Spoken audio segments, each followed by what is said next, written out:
on a choisi de parler du reflux gastro-œsophagien, qui est une pathologie fréquente chez l'enfant. On va essayer de répondre à certaines questions qu'on rencontre en pratique quotidienne et mettre, c'est-à-dire la part des choses entre le reflux physiologique et le reflux pathologique. Donc je commence par un petit cas clinique rapidement. Mohamed Amin, âgé de 6 mois, nous a été adressé pour exploration de vomissement. Dans les antécédents familiaux, on ne retrouve rien de particulier. Les antécédents personnels, donc on voit qu'il est né à terme, accouchement, donc né à terme, poids basse, le poids de naissance est à 3 kg. Le reste, donc il est correctement vacciné, il est allaité au sein et également l'allaitement artificiel a été introduit à l'âge de 4 jours.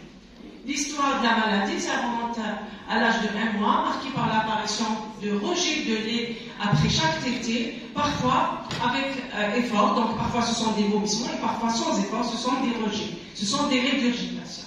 Donc ces régurgitations sont fréquentes, qui persistent, parfois de grandes quantités, parfois accompagnées de pleurs. Des signes associés quand on a recherché à l'interrogatoire, il y avait un bon appétit, il n'y avait pas de diarrhée, il n'y avait pas de fièvre. Et les parents, mais malgré cela, vu la persistance, ils ont consulté plusieurs fois. Ils ont eu plusieurs avis, donc il y a eu indication de TOGD, donc il fallait faire TOGD pour poser le diagnostic de RGO, c'est ce qu'on va voir, est-ce que c'est nécessaire ou non. On a évoqué également l'allergie aux protéines de lait de vache. Nourrisson a été mis sous les de régime, mais il n'y a pas eu d'amélioration. Il a atterri chez nous. Alors l'examen à la rigueur, on trouve que c'est un enfant complètement en très bon état général. Il est eutrophique, il n'y avait pas de signe de déshydratation, il n'y avait pas de pâleur. Donc tout à fait l'examen et son particularité. Donc que faire dans ce cas? Donc il s'agit bien de régurgitation, de vomissement chronique qui évolue depuis l'âge de 1 mois. On a donc recherché les causes de ces vomissements évoluant dans un contexte apéritif. Donc les causes les plus fréquentes, c'est le RGO physiologique, le RGO pathologique, l'allergie aux protéines de lait de vache, mais il y a toute une liste d'étiologies, mais l'interrogatoire et l'examen clinique permettent d'éliminer toutes ces étiologies pour retenir donc la question pour répondre à ces étiologies. Y a-t-il ou non un retentissement sur la croissance de l'enfant? Eh bien, il n'y avait pas de retentissement, il avait un bon poids, une bonne taille, une bonne croissance. Donc, je peux me permettre d'éliminer tout ce qui est pathologique et de dire que c'était un reflux tout simplement gastro-œsophagien physiologique, probable. Qu'est-ce qu'il faut faire chez mon nourrisson? Faut-il explorer, faire un TOGD? Non, ça va montrer un reflux qui est physiologique. Faut-il faire une fibroscopie? Il n'y a pas de signe d'appel. Faut-il faire une pH-métrie? Également, ce n'est pas indiqué. Donc, faut-il traiter? Faut-il mettre cet enfant sous inhibiteur de la pompe à 30 ans? Non. À quelle dose et la durée? Non. Il n'y a pas du tout d'indication à traiter cet enfant si l'indication est insuffisante. Donc, aucun examen complémentaire, pas de prescription d'EPP. Il suffit de rassurer surtout les parents, expliquer le mécanisme. Donc, des positions, donc les mesures hygiéno-diététiques, position de sécurité, fractionner les repas, épaissir le lait, et surtout, revoir l'enfant chaque 3 mois. En général, le reflux physiologique va régresser vers l'âge de 9 à 12 mois. Donc là, vous permettez, on va passer un peu un rappel théorique. Donc le reflux qui est un phénomène involontaire intermittent qui est physiologique, se manifeste souvent par des régurgitations extériorisées, mais sans gravité. C'est donc le reflux physiologique qui est la principale cause de régurgitation chez l'enfant. Il est dû à une immaturité du sphincter inférieur du système anti-reflux qui est représenté par, dû à l'immaturité du sphincter inférieur de l'œsophage, à l'immaturité donc à la faible capacité gastrique, donc l'estomac face à des volumes de lait ingérés qui sont volumineux, et vu aussi c'est favorisé par l'alimentation lactique. Ce reflux physiologique va spontanément se résoudre pour une fois que l'enfant a acquis la marche, la position debout, et après l'introduction d'aliments solides, ça va permettre donc de réduire ce reflux, et aussi avec l'âge on a une maturation du système anti-reflux. Là vous voyez, je ne sais pas, là à l'état normal, une fois le liquide, le lait passe dans l'estomac, il y a fermeture du sphincter inférieur de l'œsophage, et le lait va passer, donc stagner dans l'estomac et passer vers le pilon.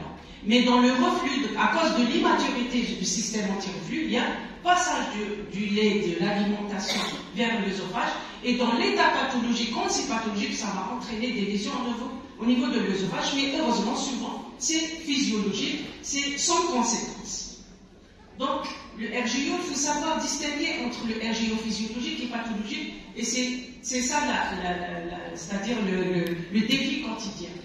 Il faut savoir que les régurgitations simples, donc sans effort, ne sont pas pathologiques, elles sont de courte durée, elles apparaissent en général à partir de l'âge de 2 mois, elles touchent la majorité de 70% de l'enfant, c'est postprandial, elles ne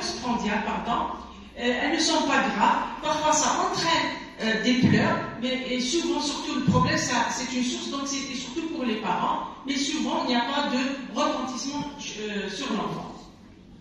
Donc il faut savoir qu'il n'y a pas de retentissement sur la croissance. L'évolution spontanée, en général, c'est la résolution vers l'âge de 1 an après maturation du système anti-reflux.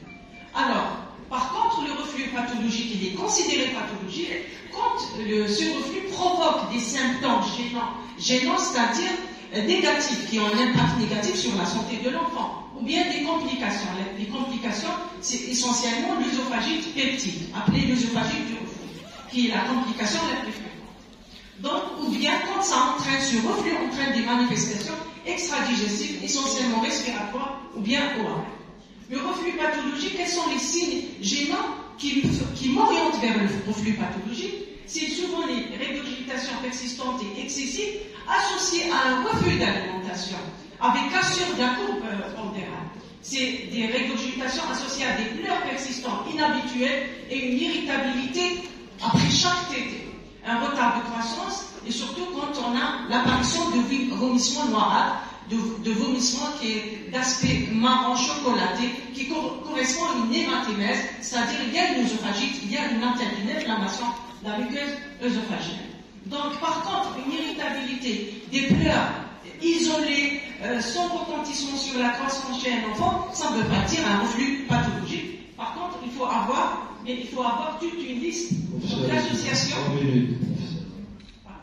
Donc la complication principale de reflux pathologique, c'est l'œsophagite peptique, qui est très fréquente, qui doit être évoquée devant. Voilà, vous voyez là une hernie hiatale, donc qui favorise l'installation de l'œsophagite. Les signes qui évoquent l'œsophagite peptique qu'il faut retenir, c'est l'hématémèse, c'est la pâleur, c'est le retard de croissance, et aussi parfois on a des signes respiratoires ou bien le syndrome de Saint-Hilaire.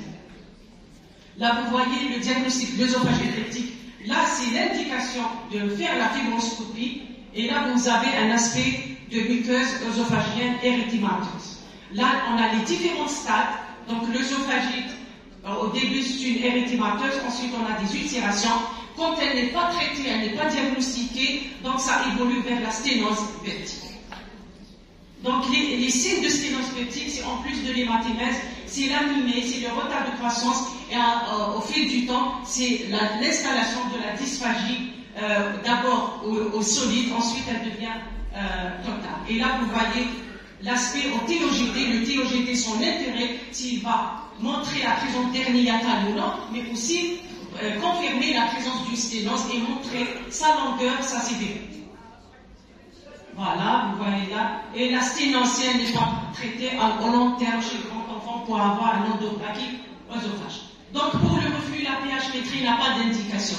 Elle est indiquée en cas de manifestation extradigestive, c'est-à-dire qu'on n'arrive pas à dire essentiellement est-ce que ces vomissements, ces régurgitations expliquent la symptomatologie respiratoire. Le TOGD, il a son intérêt à la recherche d'une hernie hiatale ou bien quand on suspecte le sténose. La fibro, par contre, elle est indiquée si on suspecte donc un reflux pathologique, donc une œsophagite peptique. La prise en charge, donc rapidement, le reflux physiologique, le traitement est symptomatique, le reflux pathologique, l'œsophagite, quand elle est confirmée, c'est l'indication aux inhibiteurs de la pompe à proton, mais il faut traiter correctement l'œsophagite peptique à des doses entre 2 à 3 mg par kilo. La durée de 8 semaines à 16 semaines est toujours contrôlée par l'endoscopie, la guérison de l'œsophagite peptique ou non, parce qu'on peut avoir des cas résistants et ça peut évoluer vers la sténose.